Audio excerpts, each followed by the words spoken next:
Hello friends, welcome back to the second lecture of our week number 5 where we are talking about the real cycles for reciprocating engines. In the previous week we have talked about the ideal cycles, that is the air standard cycles or gas power cycles, primarily the Otto cycle, which is the ideal cycle for 4-stroke SI engines or SI engines in general, and the diesel cycle, which is the ideal cycle for CI engines that we have discussed along with a few others also. And now this week we are talking about the way we can add different practical factors into the analysis of those cycles. And in connection with that, in the previous lecture we have talked about the fuel air cycle. Fuel air cycle is you can say is an improvement over the air standard cycles, where out of several possible limitations or assumptions incorporated into the fuel air cycle, into the air standard cycle, some of them are lifted.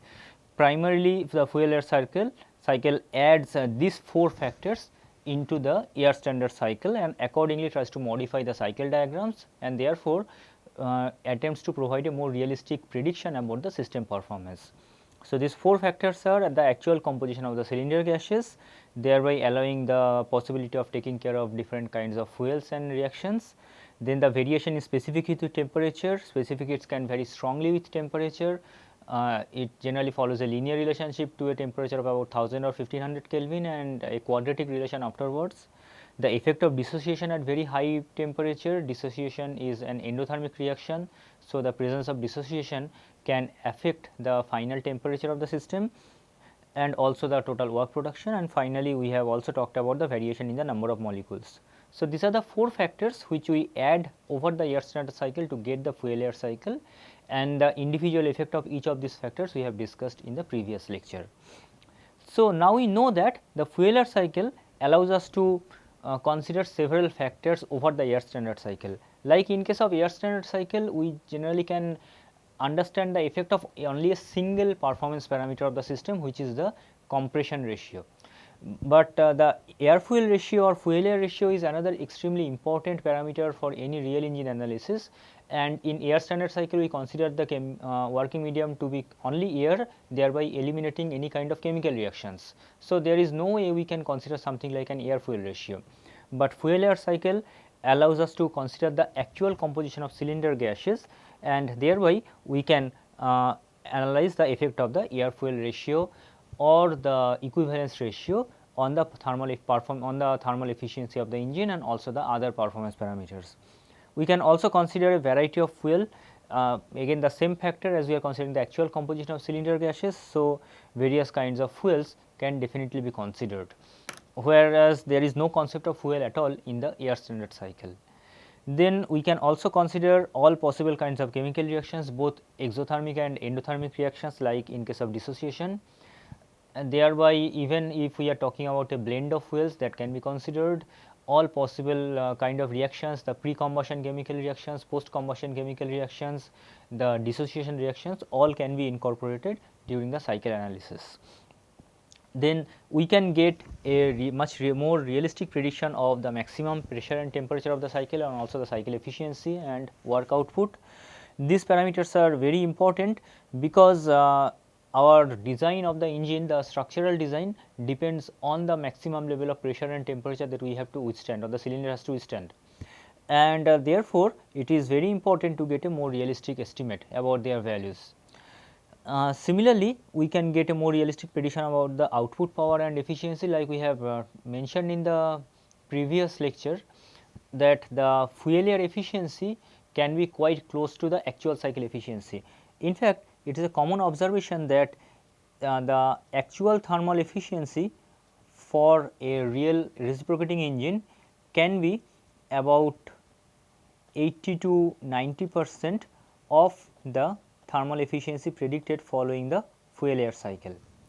But this thermal efficiency predicted by the fuel air cycle can be significantly lower than what can be predicted following an air standard cycle, and therefore, it is extremely important to understand the fuel air cycle and corresponding performance parameter. The thermal efficiency predicted by the fuel air cycle, maximum output power that we can get, maximum pressure and temperatures, etc., because in case of an actual cycle the parameters can be quite close to the one predicted by the fuel air cycle. So, today we are not going to discuss about any new concept, rather in this lecture we are going to solve a few numerical examples just to see how we can incorporate the fuel air consideration into the analysis of practical engines. So, I repeat, today we are not going to talk about any new concepts. In the next lecture, which is the third one for this particular week, we shall be talking about the valve timing diagram and different actual losses present in the real engine, which are also not considered in the fuel air cycle, which actually leads to this 0.1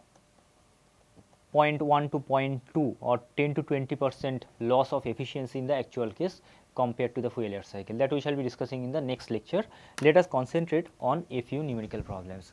And here I would also like to mention that till the previous week I have primarily followed the standard books of thermodynamics, like the book of Sengel and Bowles or the book of Van Wijl and Sontag, but in this particular week I am following books on IC engines, primarily the book of IC engine by Dr. Ganeshan of IIT Madras. Also there is a very popular book on IC engine written by Sharma and Mathur. I am primarily following these two books. And in fact, the problems that I am going to solve here, those are also generally example problems taken from those books only. So, the first one that I am talking about, a petrol engine with a compression ratio of 6, it is using a fuel with a calorific value of 42 megajoule per kg. Now, this term calorific value that never came into picture in air standard cycle, but in a real fuel analysis we have to consider the heating value or calorific value of the fuel. And we have an air fuel ratio of 15, this 15 or 15:1, both format can be considered. Quite often we generally neglect that second part and write it as 15, but it actually refers to 15:1. The temperature and also this air fuel ratio always talks about mass, never volume. So, it is for every 1 kg of fuel we have to consider 15 kg of air, and air means a mixture of oxygen and nitrogen. The temperature and pressure of an air fuel mixture at the beginning of compression are given as 57 degrees Celsius and 1 bar respectively, and the index of compression is 1.3. Now, in air standard cycle we consider all the processes to be reversible in nature, and the compression and expansion processes are considered to be reversible adiabatic, therefore isentropic, and therefore the index of compression and expansion was always the ratio of specific heats, primarily 1.4 for diatomic gases. But here we are talking about an index of 1.3, which can be quite close to what we get in practice.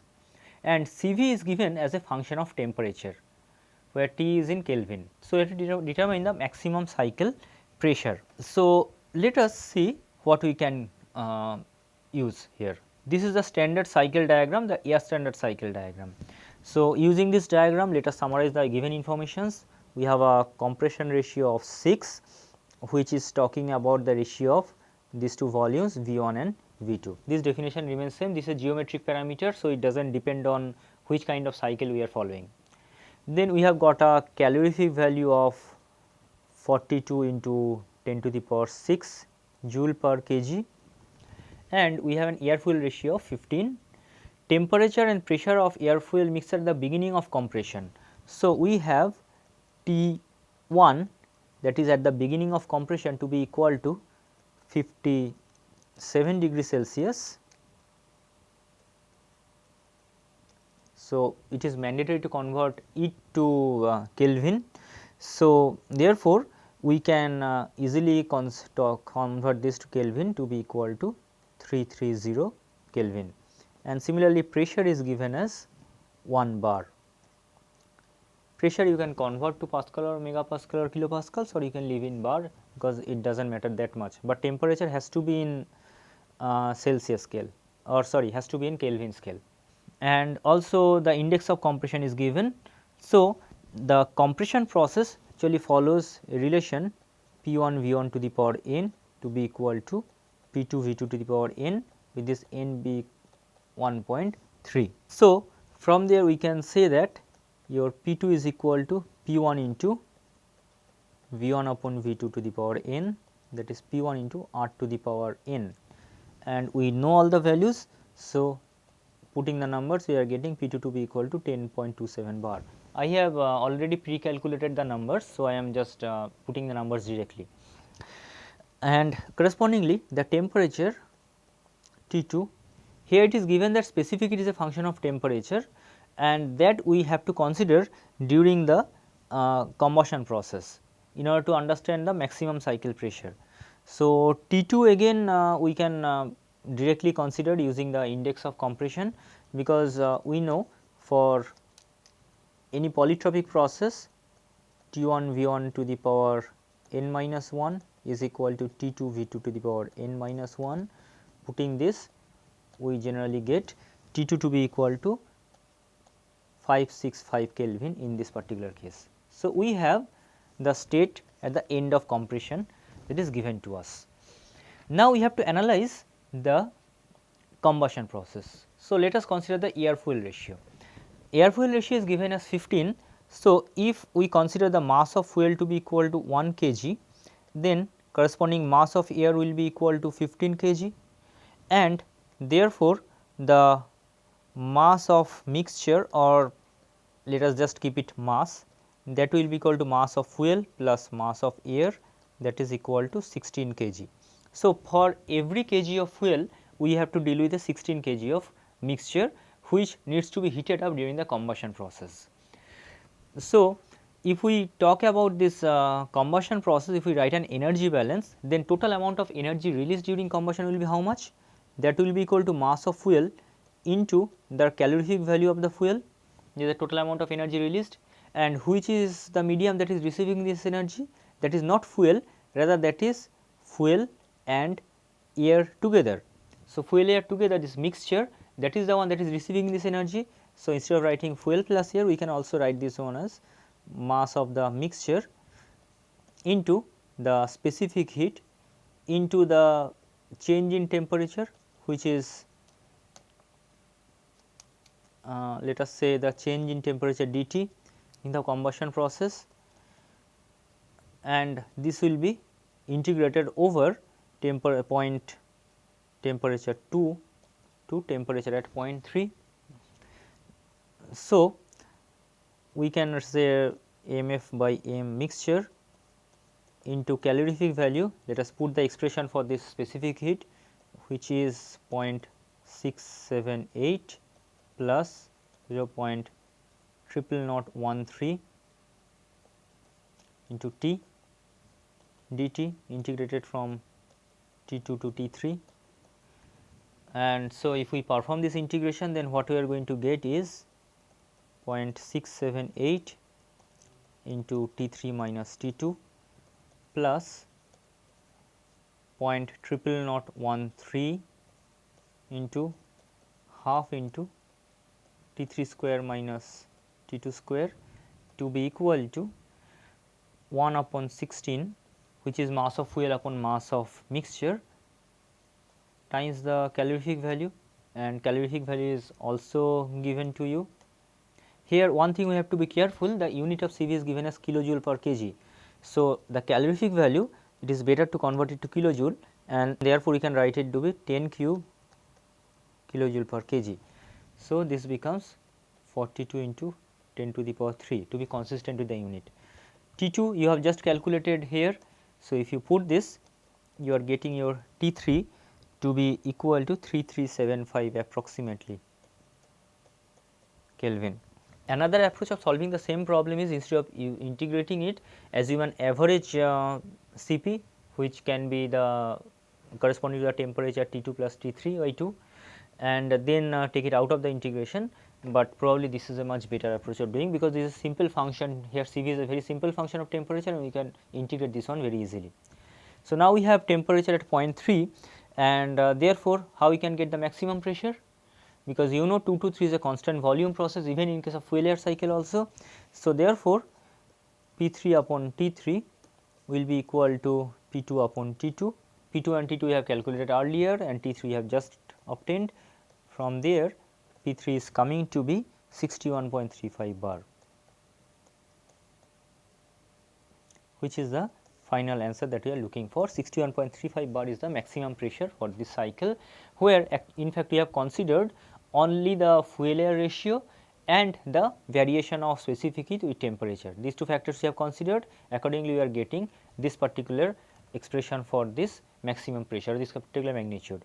If we solve the same problem assuming a constant value of Cv, let us say we take a Cv equal to 0.717 kilojoule per kg Kelvin, which is the CV for air under normal atmospheric condition, then you would have got this P3 to be approximately 76.81 bar.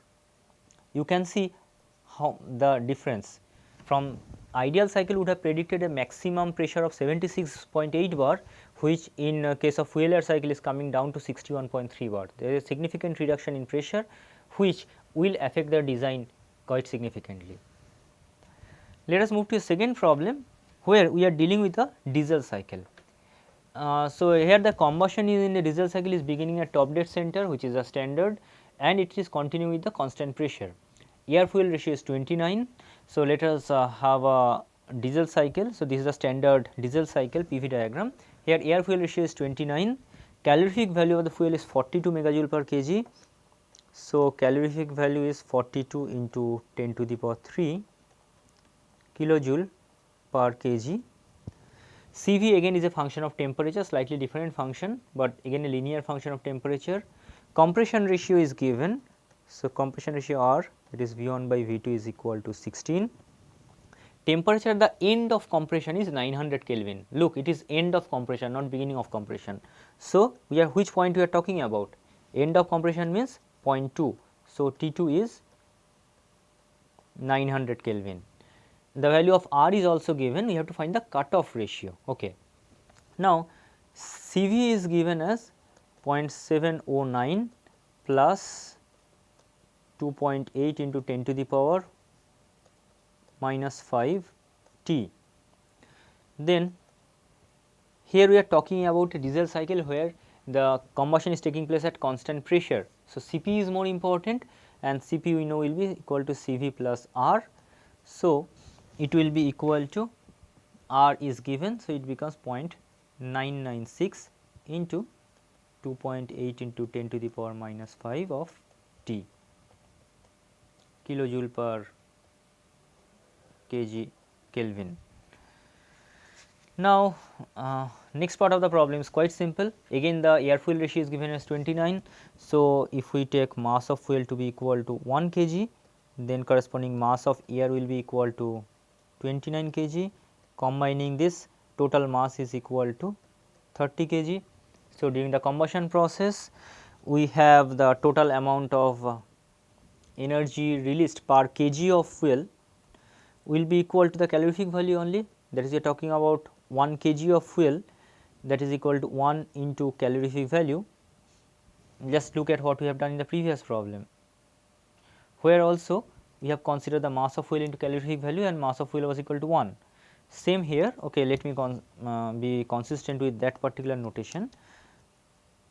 Mass of fuel into calorific value becomes equal to mass of the mixture into Cp, because here combustion at constant pressure, into Cp dt, and Cp is a function of temperature.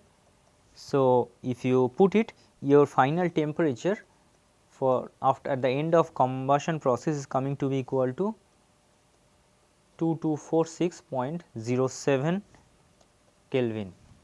So, this is your final temperature T3. But our objective is not to get the maximum temperature or the temperature at the end of combustion, rather we have to get the cutoff ratio. And what is your definition of cutoff ratio? Our definition of cutoff ratio, RC is equal to V3 upon V2. So, we have to get somehow a relation between this V3 and V2. Look at the combustion process again, it is at constant pressure. So, what we can write for this? We can write V2 upon T2 to be equal to V3 upon T3, that is V3 upon V2, which is your cutoff ratio, will be equal to T3 upon T2, and T3 you have just calculated as 2246.07 and T2 is given in the problem to be equal to 900 Kelvin. So, your cutoff ratio is coming to be 2.496. This is the cutoff ratio that we are looking for. If it is desired that instead of writing the cutoff ratio, represent the same result, that when combustion finishes as the percentage of the stroke. How we can do this? We have solved one similar problem, or we used similar terminology in the previous week.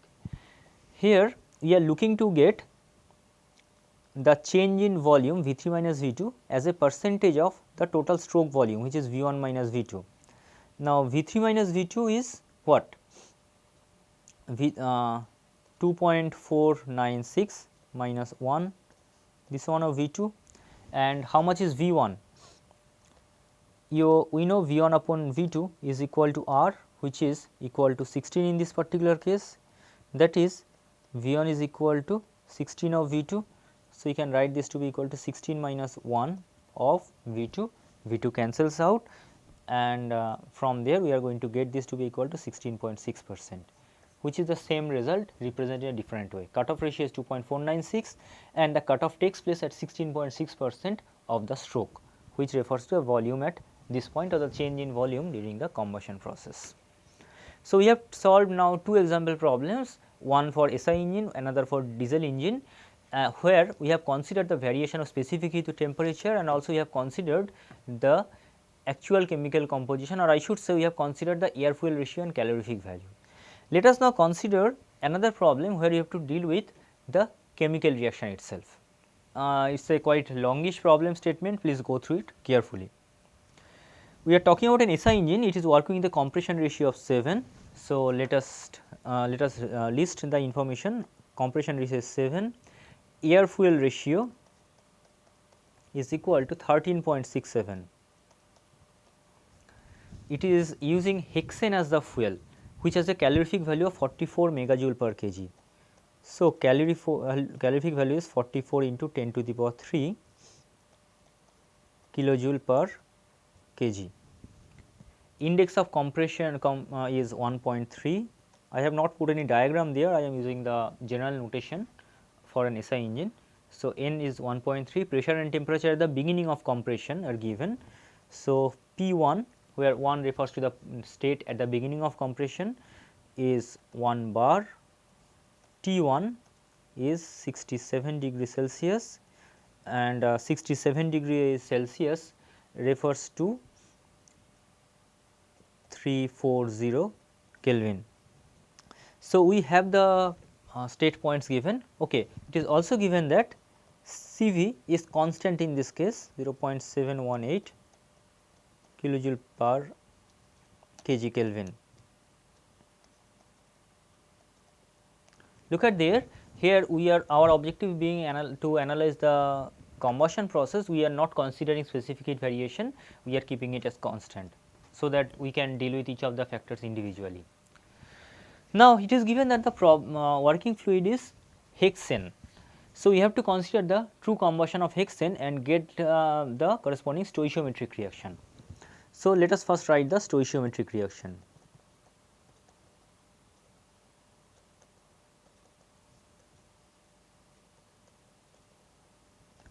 For a stoichiometric reaction, your working fluid is hexane. Hexane means C6H14, because it generally follows the relation CnH2n plus 2. From there, hexane is C6H14. So, C6H14 is the fuel plus some oxygen. How many moles of oxygen required, that we do not know. That will lead to, during stoichiometric reaction, there will be perfect combustion, nothing will be left out. So, it will form CO2 and H2O, and again no oxygen also will be remaining. We need to have just exactly the same quantity of oxygen or minimum quantity of oxygen required to have complete combustion. So, just now balance the number of molecules. So, we shall be having a 6 on this side, and we shall be having how many? 7 H2O. So, let us say XO2. So, what will be your X? Your X, so you can write 2x is equal to 2 into 6 plus 7. So, x equal to will become 9.5. So, 9.5 moles of oxygen will be required to have a complete combustion for this. Therefore, stoichiometric air fuel ratio that we have to identify. Here the air fuel ratio that is given, that is the actual air fuel ratio. And how much will be your stoichiometric air fuel ratio? Stoichiometric air fuel ratio will be the mass of air required to have complete combustion, or minimum mass amount of air required to have complete combustion divided by the mass of fuel. So, how much moles are required here? 9.5. And what is the mass of 1 mole of oxygen? That can be written as 32. And you have to remember, for every mole of oxygen 3.76 mole of nitrogen also comes into picture. So, 3.76 into 28, because in this chemical reaction which we have not written, actually we have here x into 3.76 N2 left on this side. Similarly, that comes as 3.76 x of N2, that comes out as it is. So, this nitrogen also has to be considered, because we are not getting oxygen to fuel ratio, rather air to fuel ratio. So, we have air on the numerator, in the denominator what we have? Hexane. So, we have 6 into 12 for carbon plus 14 into air 1 for hydrogen, which gives us actual air fuel ratio to be equal to 15.165. So, your equivalent ratio is stoichiometric air fuel ratio by actual air fuel ratio. So, that is 15.165, and actual as per the given problem statement 13.67, to be equal to 1.109, which refers to a rich mixture. That is, we do not have sufficient quantity of oxygen, rather we are supplying only less amount of oxygen than exactly required. So, now we have to write the actual reaction.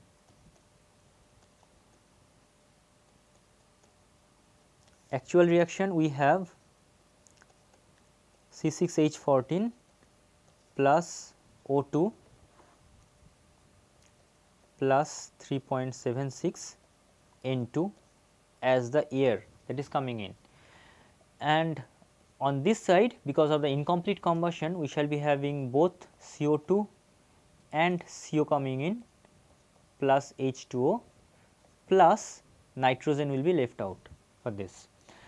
Now, we have to consider this actual equivalence ratio. So, if we keep this 9.5 here, then how much of fuel you are supplying? If your objective was to have a stoichiometric reaction, for every 9.4 moles of oxygen we have to supply 1 mole of fuel, but here we are supplying additional amount of fuel. So, we are going to put it here 1.109, because this is the additional amount of fuel that we are supplying into this. So, let us put as A, B and C for each of them.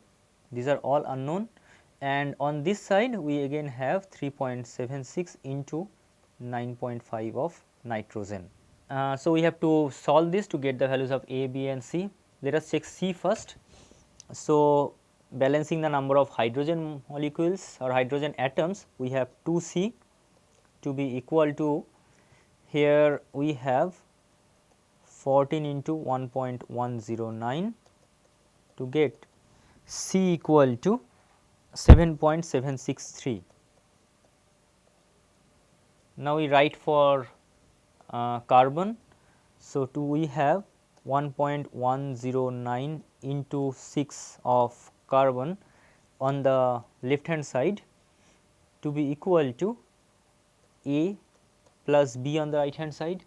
Similarly, if we balance the oxygen, we have 9.5 into 2, this much of oxygen on the left hand side. How many on the right hand side? 2A coming from CO2 plus B coming from CO. So, if we balance these two, we are going to have A equal to 4.583 and B equal to 2.071. So, we have got the values of this A, B and C. Let me write the actual reaction once more. So, what we have now? 1.109 of C6H14 plus 9.5 moles of O2 plus 3.76 N2, giving away A now becomes 4.583, this much of CO2 plus we have got how much of CO? 2.071 of CO plus how much of H2O we have got? 7.763 of H2O plus the left out nitrogen, which is 3.76 into 9.5 number of nitrogen. I am just going back to the problem statement. What we are looking to find, we have to estimate the maximum cycle pressure and temperature considering the molecular contraction and expansion. Molecular contraction or expansion talks about what? We have used this term in the previous lecture. There is a change in the number of moles during the chemical reaction. And look at here what we are having. On the left hand side, that is before the chemical reaction, how many number of moles you have?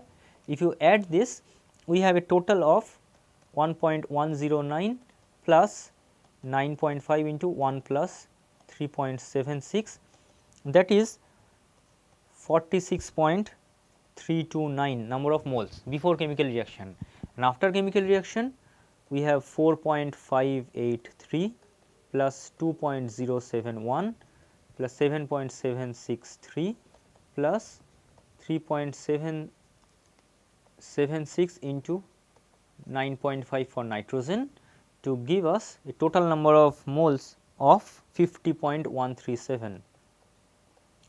That means we are having an 8.22% molecular expansion, that is number of moles has increased. So, there is an expansion at the molecular level, and we know that the pressure is proportional to the number of moles. As the number of moles has increased because of this chemical reaction, then the final pressure also should increase. Now, we have to calculate the final pressure neglecting the chemical this molecular reaction or expansion first, and then we have to get this into account. So, to get in this into picture, let us quickly do it. We know that T1 V1 to the power n minus 1 will be equal to T2 V2 to the power n minus 1, which gives us T2, because the given information you had n, P1 and T1 given here. If you put it, so T2 is coming to be 609.6 Kelvin. Similarly, if we get this, and also the R is given here, this is the R. So, from there we have P1 V1 to the power n to be equal to P2 V2 to the power n, which gives us the pressure at the beginning of combustion process to be equal to, in fact, I have P2 we can calculate from here, V1 by V2 to the power n. I do not have the value of P2 because that is not required for the next step of calculation, but you can calculate as per your interest. Now, we have to consider the chemical reaction. We know the air fuel ratio to be equal to actual air fuel ratio and calorific value, both are given. So, if you consider the for every 1 kg of fuel into the calorific value, we have to deal with 1 plus the air fuel ratio is 13.67. So, 1 plus 13.67, this much mass of mixture into Cv into T3 minus T2, Cv is also given. So, putting this, we are getting T3 to be equal to 4786.92 Kelvin. It is an extremely high temperature. As the molecular expansion does not have any role on the final temperature, but it affects only the pressure. So, this is also going to be the final temperature or the maximum temperature. This is not going to get affected by this molecular expansion. Now, if there is no molecular expansion, then what will be your final pressure? That we can easily calculate, because P3 by T3 will be equal to P2 by T2. Okay, actually the value of P2 I have, I missed where I noted this. It was 12.54 bar. So, from here we get P3 to be equal to 98.47 bar. But this is excluding the effect of molecular expansion, and if we take the molecular expansion into consideration, then we know pressure is proportional to the number of moles. So, from there P3 prime by N3 prime should be equal to P2 by P3 by N3, where N3 refers to the number of molecules had there be no expansion, that is this, where and P3 is the corresponding pressure, which is this value, and N3 prime refers to the number of molecules because of the expansion, which is this number. So, we get P3 prime to be equal to 50.137 by 46.329 into P3 theoretically calculated value of P3, which is 98.47. Taking this, the modified value of P3 becomes 106.56 bar. This is the final value that we are looking for. So, the temperature remains unaffected, the maximum temperature because of this molecular expansion, but there is a noticeable change in this final pressure because there is about 8.2% molecular expansion because of the chemical reaction. So, this way we can consider the real characteristic of the fuel and the real chemical reaction. Of course, we have considered a single step chemical reaction, but we could have added more chemical reactions also for this. So, I hope this has given you an ample idea about how to deal with the actual fuel composition in case of a fuel air cycle. Just to round it off, we shall be solving a final problem, which is again quite similar, but here look at what is the difference here. Here we have an SI engine with a compression ratio of 7. So, we have R equal to 7, and it is using a mixture of isooctane and hexane, not one fuel, rather we are talking about two fuels. The pressure and temperature at the beginning of compressions are given. So, P1 is 1 bar, T1 is 55.22, that is 273 plus 55.22 Kelvin. I shall only be giving you the description instead of solving everything step by step. The fuel air mixture is 19.05% rich and the maximum pressure developed is 115.26 bar. So, your P3 is 115.26 bar. This is the true pressure or true value of the maximum pressure which takes care of the molecular expansion into consideration. So, we have to consider the chemical reaction also. We have to evaluate the composition of the mixture, that is, we know that it is working with a mixture of isooctane and octane and hexane. We have to find this mixture composition, their ratio in terms of mole or in terms of mass. Other informations are given: CV, calorific value of both the fuels and the index of compression to be 1.31.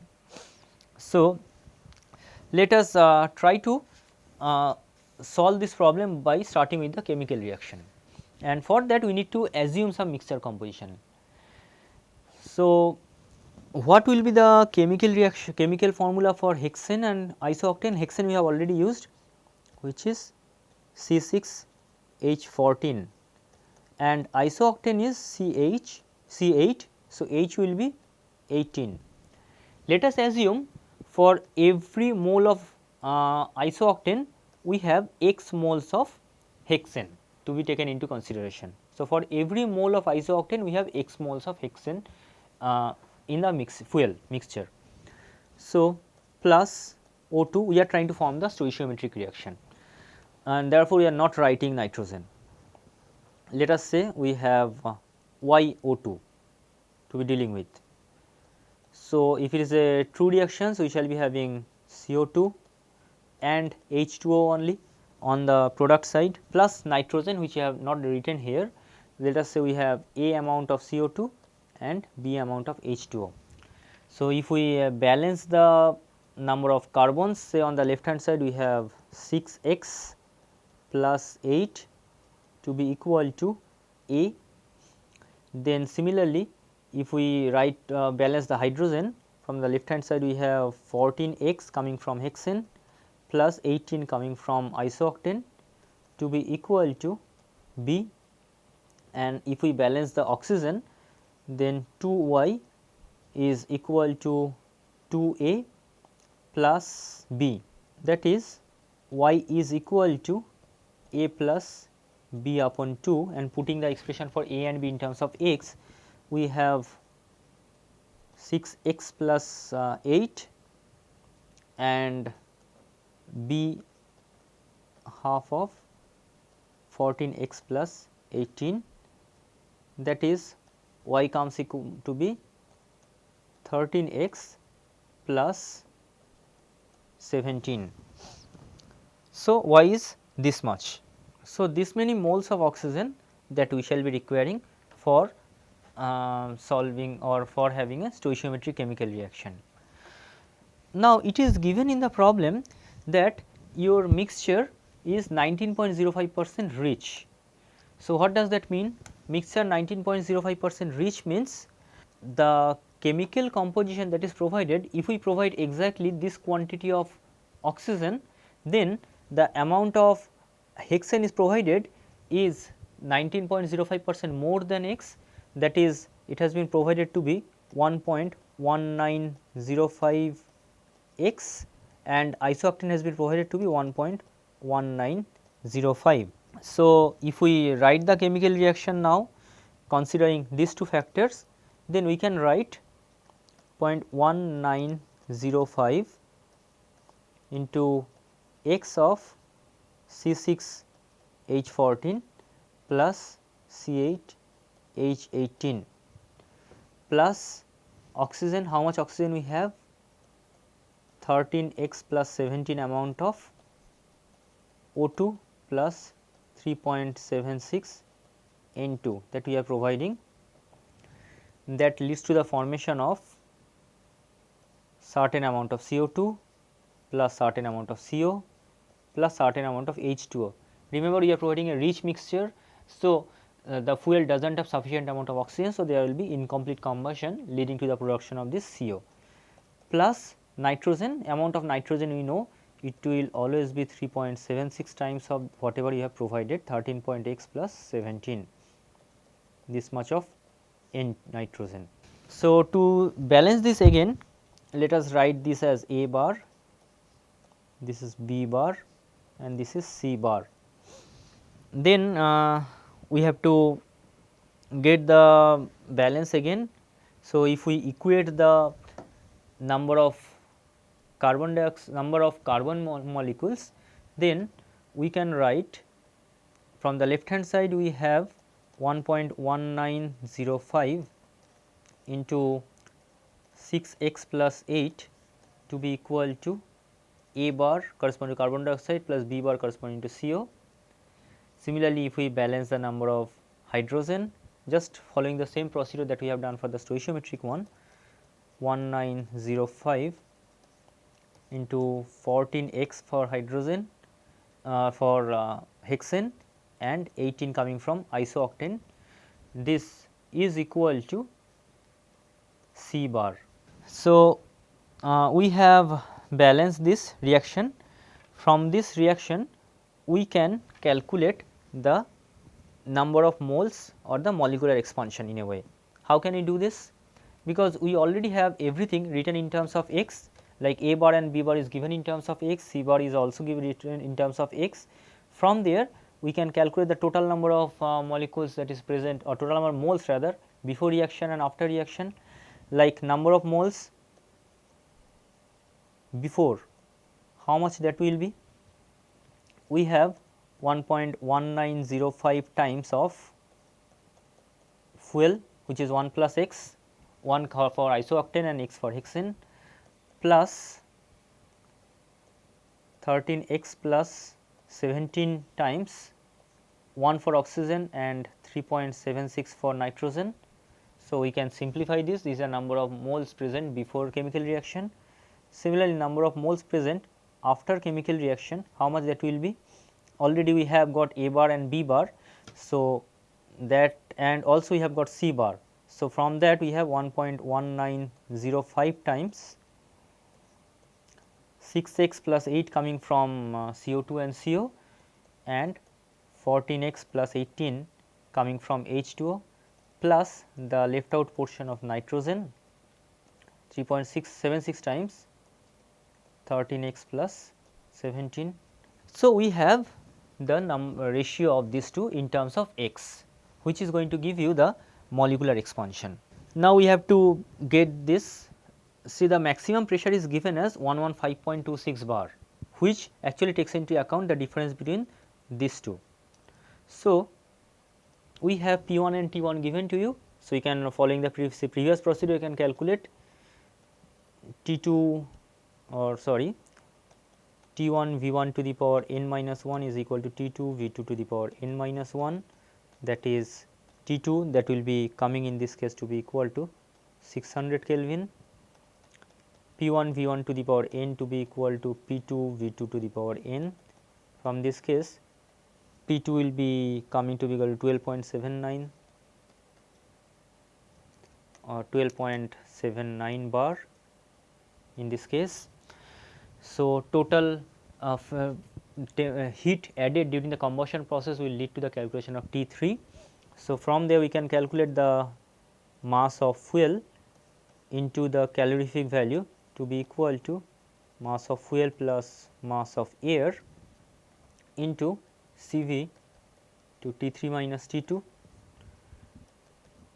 or just whatever we have done earlier, mass of fuel by mass of fuel plus mass of air into the calorific value, which can be written as calorific value divided by the fuel air ratio, and in this case your fuel air ratio is given to be fuel is 19.05 times rich. So, how we can get this? Your fuel air ratio we can get it right in terms of the equivalence ratio, or we can write in terms of the air fuel stoichiometric into phi. I am writing this way so that you can you will be able to calculate the value of phi and put it here. This should be equal to the Cv into T3 minus T2. Now, air fuel ratio is available with you in terms of x. So, from there we are going to get T3 as a function of x. And now, during the chemical reaction, what kind of cycle we are talking about? Here we are talking about an SI engine, during where the volume remains constant, pressure varies. So, we know that P3 upon T3 is equal to P2 upon T2, which is going to give you an expression for P3 as a function of x.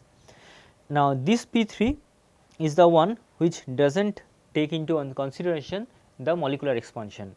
If we want to get the molecular expansion, then we have to get P3 prime, which is P3 into number of molecules after chemical reaction by number of molecules before the chemical reaction, and P3 prime is the one that is given to you.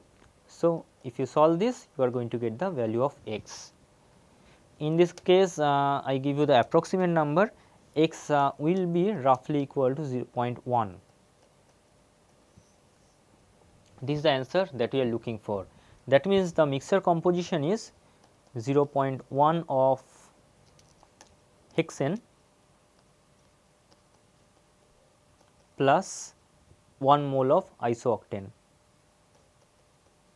This is the mixture composition. If we want, we can also express this one as a mass ratio, because we can easily calculate the mass of both these two components.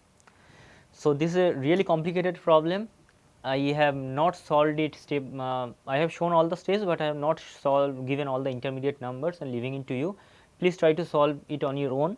This is quite similar to the way we do the combustion analysis. Of course, specificity is considered as a constant here.